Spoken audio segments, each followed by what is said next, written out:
the new firewall, where human insight trumps every trick. We're not hacking systems, we're hacking behaviors so you won't click. No complicated code, just tried and true brain science at play. Social engineering for good. The best defense is in your mind today.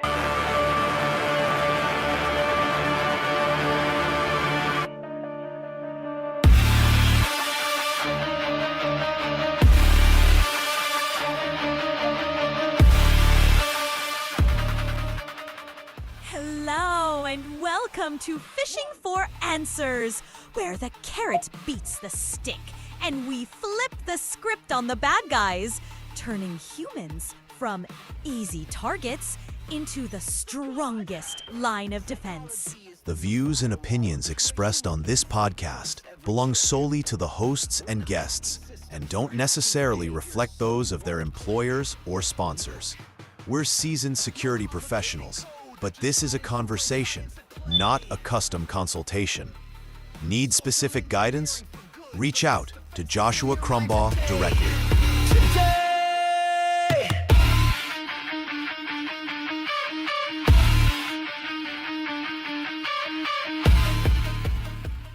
Get ready.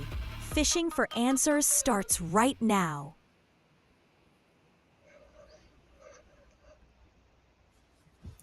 Hello and welcome to another episode of Phishing for Answers. Today is a very exciting episode. We've got Phillip McKibbins. He is the CIO and CTO of the Dallas Mavericks. Phillip, tell us a little bit about yourself. Wow. First off, your intro is amazing. I love that. That was really cool. I think we need to talk to you about helping us with the Mavs. Oh, boy. I've been in the technology industry for the last 30 years. I've worked at every major motion picture studio at some point in my life.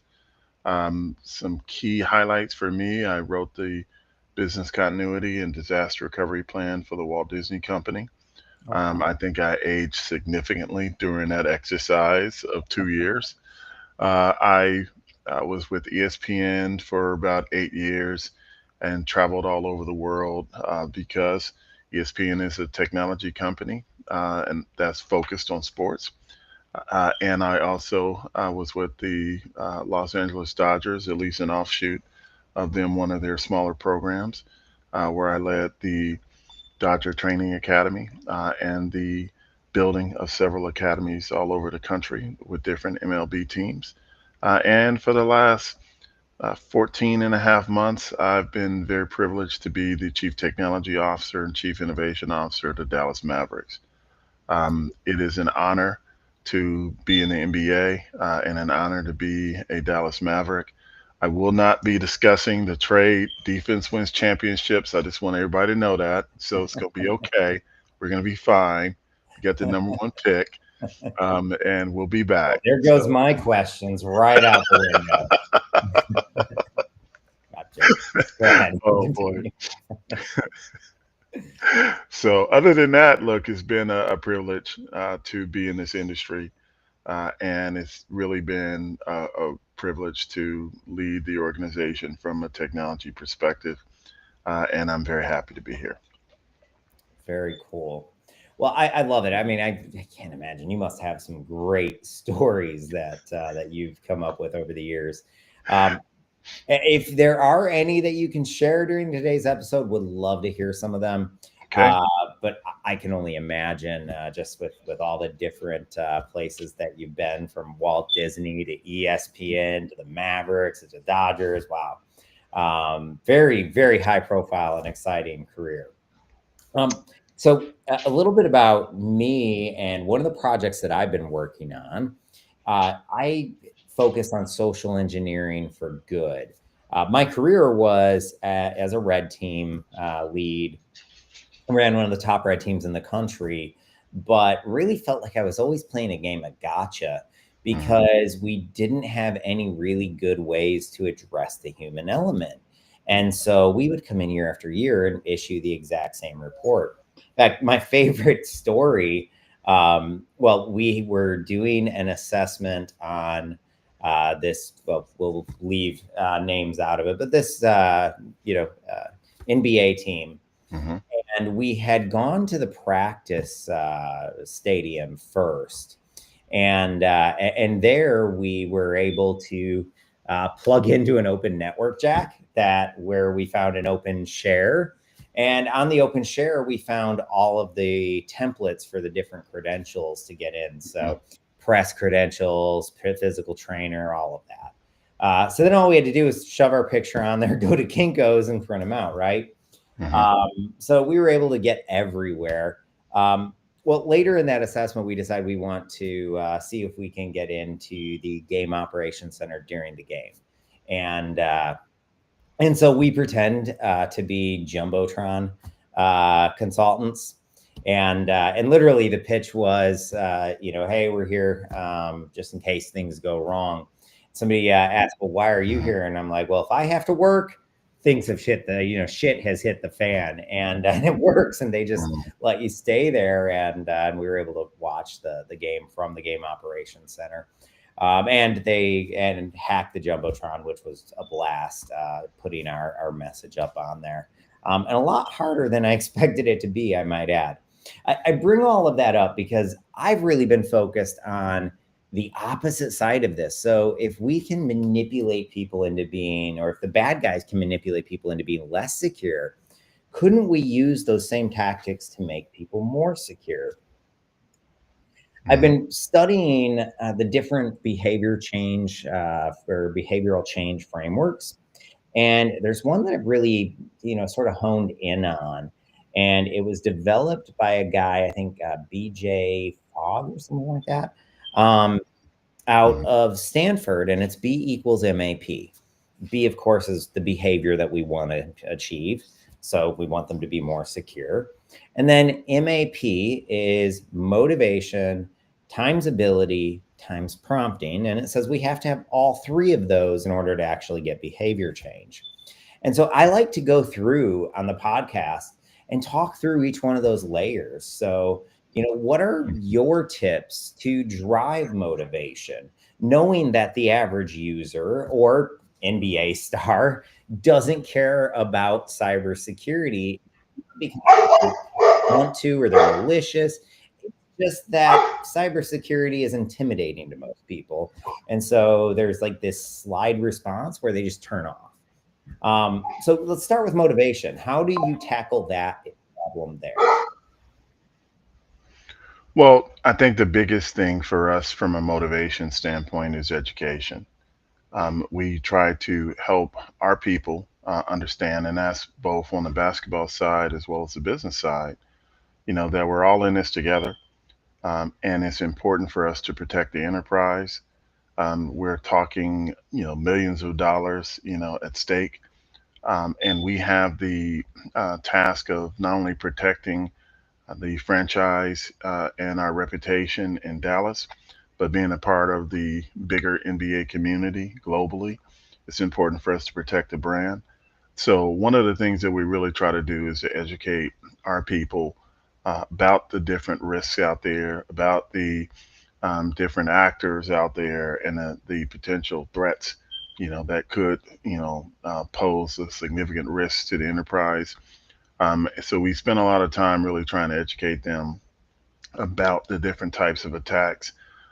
We do that both actively and passively, where we're constantly trying to educate them. And when I say actively, we'll push a scenario on them, So like hoping required or that they'll get it mandatory right. training or okay. Absolutely. So we'll push mandatory training, and what we'll do is we'll do it during each quarter, where we'll let them know, hey, we're going to do cyber training, and then we try to give them education on it beforehand, and then we'll send it out. We'll get through that. Usually, most people do pretty good. And then we do a passive push where we won't tell them when it's coming. And we have tried to condition them over the course of several weeks of the types of attacks that they could see. And then what we do is see, did they pass? And if they didn't, we take that feedback and we go, okay, we've got to do more education and training. So the passive is Because like phishing simulations and stuff like that. yeah, we'll send out, a phishing test. It will look just like any typical email or text message that they'll receive. And when we get the results, if they pass, great. We're like, that's wonderful. You see it. If they don't pass, then what we do is really start bombarding them with, hey, we've got to educate you more because we're all in this together. And usually we will keep on until they pass. So, I mean, the way things are going in the world, um, companies, franchises are being approached daily, being attacked Oh, yeah, daily. I'll bet. So it's important for us to really, up our education, as well as, do really great positive reinforcement, when they do the things that we want them to do. On that point, I will say that so often security awareness programs, and particularly phishing simulation programs, are built around the goal of catching people doing the wrong thing. You said, praise them and reward them. And to me, that should be the goal, is not catching them doing the wrong thing, but catching them doing the right thing and praising them That's and right. rewarding them for it. Which is the reason that, my favorite KPI that I follow is not fish click. Now, it's a very important one when it comes to security awareness. It tells me a lot about where I sit. But to me, the more important KPI is my report rate. So if I send 100 phishing emails, do I get 10 of them reported back to me, 20 of them reported back to me, 90 of them reported back to me? Where are we at? And so to me, I think that's one of the most important factors there. And then back on motivation, something that I found to be really, really effective over the years is, well, hey, we know what motivates people. It's finances, it's their Mhm, ego, and it's their family. And so for the most mhm, part, you can motivate anyone with one of those three things. And so a trick that I like is to give them, it could be information on elder fraud that's going on, or maybe some Roblox scam targeting children. And you say, now go and take this home and teach your kids about this to keep them safe on Roblox or mhm, Minecraft or whatever it happens to be, right? And then, or you say, now go take mhm, this home to your elderly parents. What happens is when they go home, if they do that, they now become the cybersecurity expert at home. Anytime their child, their parents have a question about cybersecurity, they go to them. And it fundamentally mhm, rewires their way of thinking. It doesn't happen overnight, but it really does change their role and put them into an expert role and force them to say, okay, well, I got to take this a little bit more seriously if my kids and my parents are always going to be coming and asking me mhm, about this. So I really like to do that. Now, A mhm, is ability. And to me, this is one of the most critical aspects of cybersecurity that we're only just now as an industry starting to catch on to. And and I like to illustrate this point by stating that when security is the easiest option, it becomes the default option. And we saw that with Apple when they first mhm, started putting security on their phones and they released the passcodes. No one was doing it. I think they were at like a 13% adoption rate. And so they wanted mhm, to increase that. And so they created the, thumbprint or thumb ID. And it mhm, immediately jumped by like 50% the adoption. And so, what are you doing to help make cybersecurity easier? Because so often we're seen as the department, or really cyber technology, are seen as often the people that get in the way. But I think when mhm, we empower, not only do we build better relationships in the organization, but we make cybersecurity more approachable. mhm. Interesting. I will tell you that those people who do not pass our tests usually are pretty frustrated, and they're embarrassed and they're worried that it's going to impact their job. So, one of the things that we do is for those that repeatedly fail, we will actually physically send somebody to go sit down with them and we will walk them through a variety of different scenarios together. And one of the bigger ones that we found that people really miss are the ones where there's a video that's usually AI generated of one of our leaders talking about different things. So we spent the time showing them that even though a lot of those videos are getting better, you need to really look carefully, and you can tell some of the glitches and problems with it. And then we've also said to folks, quite frankly, why would our CEO send you a video message out the blue saying deposit XYZ money or open this? Buy me Doesn't gift happen. cards, right? Exactly. Our CEO, Rick Welts, has so many things that he has to focus on. The last thing he's thinking about is a gift card, for you. And that's not a slam, but it's like, guys, look, we're in the business of basketball. We're in the business of generating revenue. And when someone is saying, hey, I need you to go transfer $50,000 to this account, that's not how we do business. There are checks and balances in place. One of the things that we do with a lot of people is go, whenever in doubt, pick up the phone and call that person and ask them, Yes. did you just send me XYZ? And play it for them if you can. And most of the time, they're like, what? What are you talking about? We didn't do that, And I think low tech is and mhm, how we counter the high tech threat, yes, because at yeah, some point, even if it's not today, the videos are going to get hmm, so good there won't be any indicators, and so at that point, hmm, it will be the employees that pick up the phone and take the extra step to make that phone that's call. right. Those will be, the ones that don't fall victim to these types of Hmm. attacks. So. That's true. Well, and I'm glad you mentioned that, Joshua, because it's been our experience that having the most technologically advanced way of snuffing this out does not necessarily mean that you're going to be Yeah. protected. And for us, the old fashioned pick up the phone, go talk to that person, trust but verify, it actually works.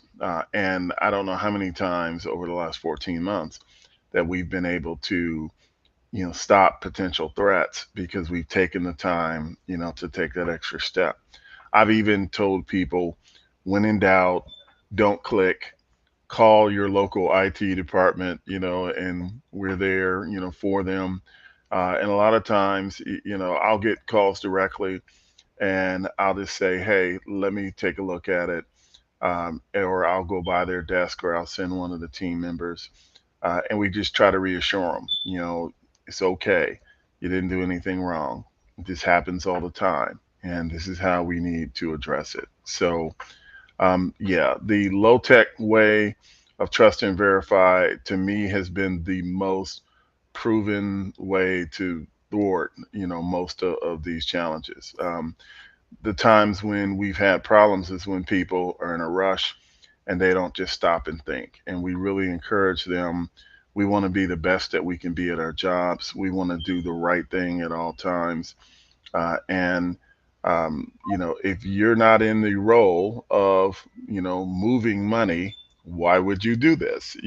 So, and even, the folks that are in Yeah. finance, we've encouraged them, hey, call your controller, call your CFO, call your lead, call your manager. It's okay. So for the most part, we've been pretty good. I will tell you that our previous owner, Mark Cuban, very popular gentleman, a Never heard of polarizing him. gentleman, yeah, some guy. Um, every time he would post something on social media, we would have an attack.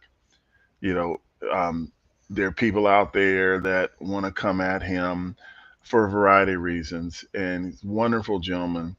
And I know a few months ago, one of his accounts was breached, and my CEO at the time, Sent Marshall, contacted me. I think it was on a Saturday night, and within a couple hours, we were able to fully look at everything, diagnose everything. And when I contacted Mark, he was blown away that we had handled it so quickly. And I explained to him, look, we isolated you from everything, because we've got to protect the enterprise. And we were able to help him get back up and running.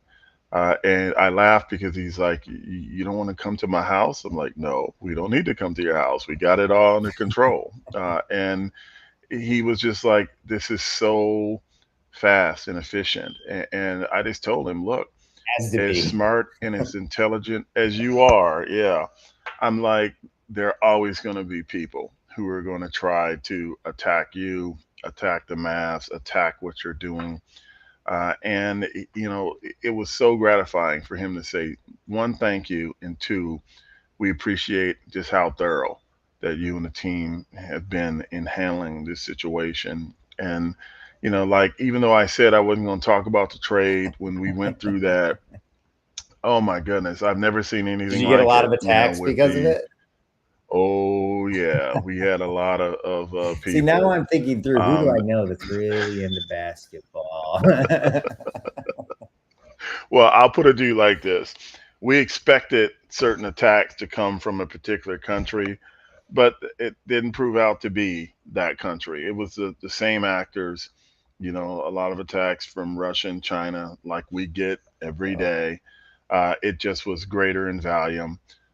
And as we were looking at things, and then, we're actively doing, pen tests as well to make sure that we're as secure as possible. And, we routinely will go through an audit of our environment to make sure that we don't have any backdoors or any problems. And I think the biggest thing that people need to understand is it's not a one time event, it's not a one time thing. You're constantly working to evolve, to improve, to make your environment as safe as possible, because people are getting more savvy, smarter, with the ways that they can come at you. And you've got to arm yourself and educate yourself. But you also got to be humble too. It's been my experience that the things you take for granted, the things you think you got covered, that's the true vulnerability. it is. You know, so you've got to kind of slow down and go, hey, have I built a fault tolerant environment?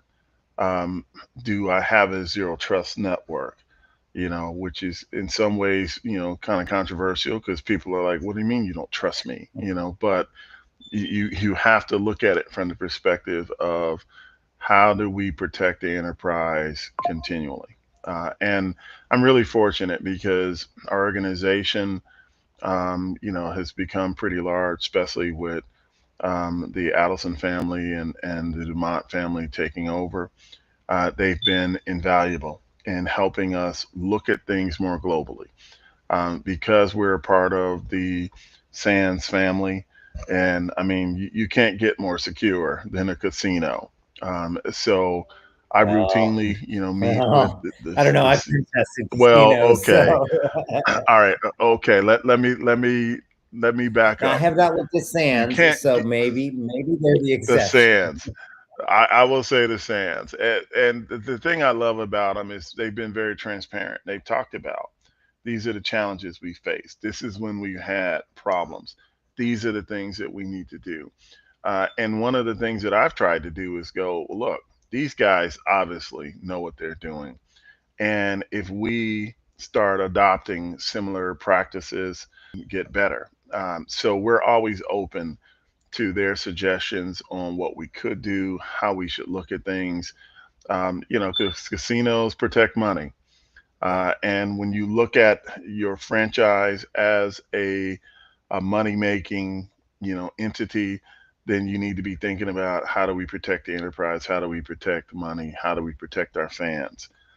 How do we protect our brand? How do we protect our players and coaches?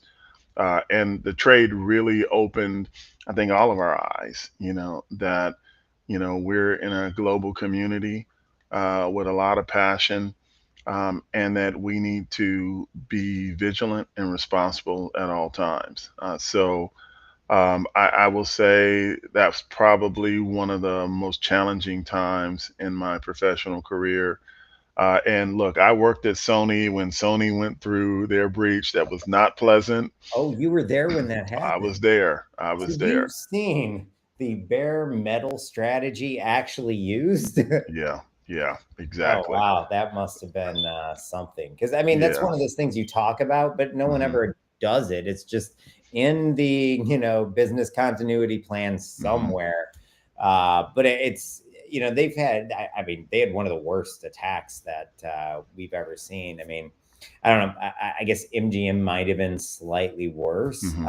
Hmm. but that was mostly just because they refused to pay, Hmm. and I don't blame them for refusing, but it Hmm. certainly added on to it. I mean, they had no guests could even get in their rooms. Like that was Yeah. down. So security had to go let everyone in. I Yeah. can't imagine if I was a guest there, I would have been losing my mind. It was a tough time. Very tough time. Well, But we have to constantly be thinking about what is the right thing, and we've got to go the extra mile and take the extra step, and realize that there's someone always out there working to try to breach a system. And that's why we can't rest on our laurels. That's why we've got to constantly be looking at our enterprise. That's why we have to use best practices, and everything from different firewall rules. We should be vigilant on that. And one of the things that I'm trying to work with my team on now is teaching them that peer review is a good thing, you know, and that it's okay to have someone looking over your shoulder, looking at what you're doing. Because I've tried to show them that no matter how smart or as intelligent I like to think I am, it's the same thing like when you're coding. You see the code in your head.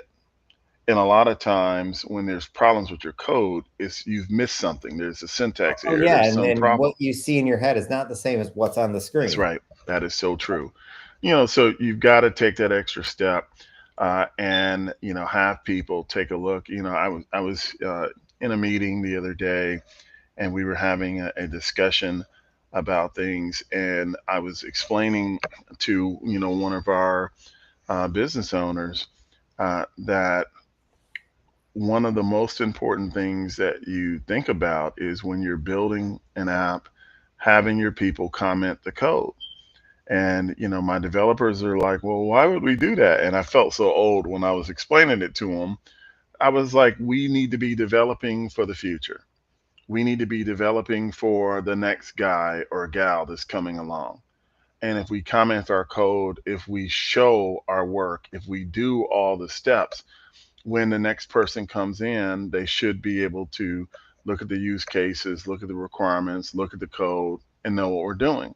But if we don't do that, then we're going to create spaghetti code.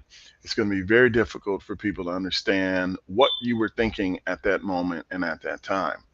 But it would So even be hard for you to understand what you were yeah, thinking at that moment in time that's right. when you have to go back and change the code. That's true. Very true. Yeah. I mean, when I was at ESPN, that was one of the first things that I discovered because I had taken over a couple projects where we needed to refactor the bottom lines, which is a little scrolling ticker. And we had to redo our sports data repository. And I was blown away that you're talking about millions of lines of code. You wouldn't think it would be that complex, but it was. And we at one point had to finally just go, you know what? We need to start over and we need to do it the right way. Oh, that's Um, always terrible. No one, you never want to start over on a project that big, you, but you don't, but in sometimes the you do. sometimes, yeah. In retrospect, it ended up being the thing that we needed. We needed to do it the right way.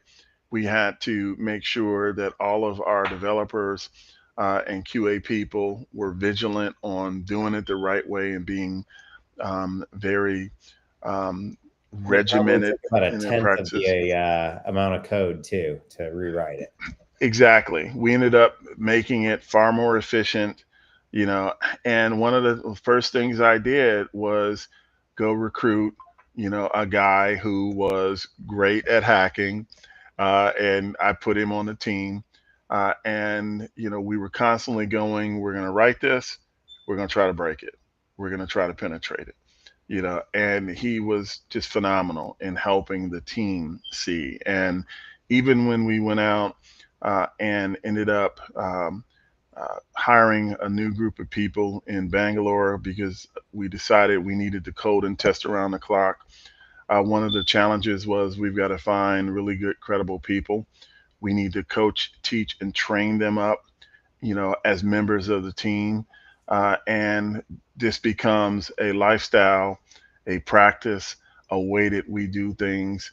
And, once we were able to get everybody on the same page, we were able to take a project that was significantly over budget and extremely late and be able to bring it in and get it done at a fraction of the cost in about a year and a half. And when I inherited the project, they were already 7 years in, which is Oh, wow. insane, but we were able to finish it in a year and a half. I mean, I can't Won't say it imagine wasn't any painful. software taking 7 years. Oh yeah, it is. Yeah, tell me about it. But it was very painful. But a lot of it was you needed somebody to bring a fresh perspective. When you have the same people who wrote it trying to fix it, and you didn't comment the code, and you didn't have all the documentation, it was as if they were looking at something brand new. Yeah. So So I know that's a long-winded answer, but you got to go back to basics. It's no different than teams that win, like in playing football. It always comes down to blocking and tackling. yep, you got to practice the basics. Yeah, yeah. Absolutely. Well, we are just about out of time here. So, any sort of final tips, bits of advice before we wrap up today's show?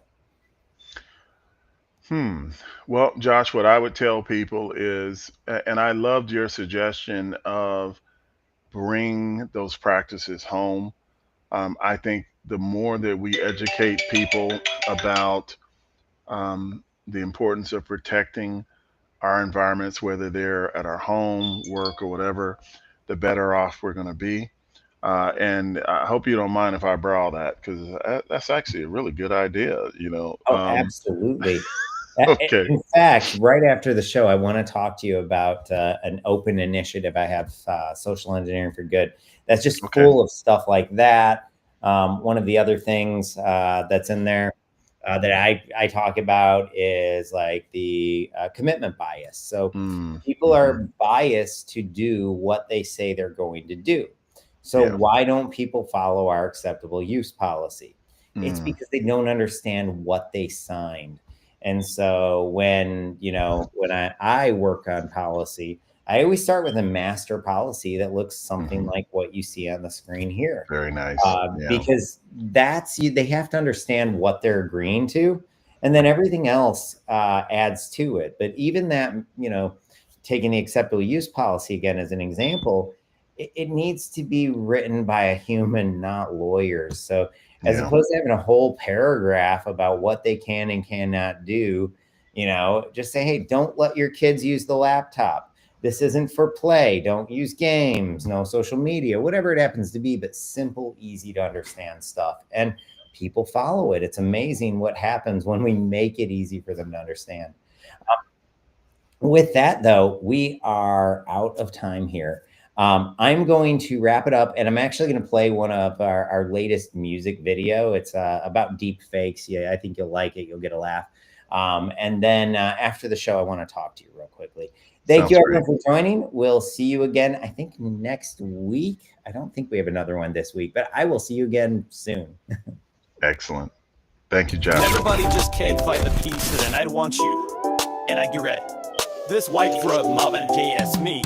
Hey, it's me, your CFO. No time to ask, just wire $5 million. It's a simple task. Oh, and by the way, I need a jet by noon and a diamond Rolex to match my tune. It's me, your CFO. Send that dough. I need $1 trillion and a golden chateau. Trust my voice, I'm legit, don't doubt. Now send the cash before I freak out. It's me, your CFO. It's urgent, bro. And don't forget the ruby briefcase. Whoa, I'm totally real, just trust this face. But maybe double check.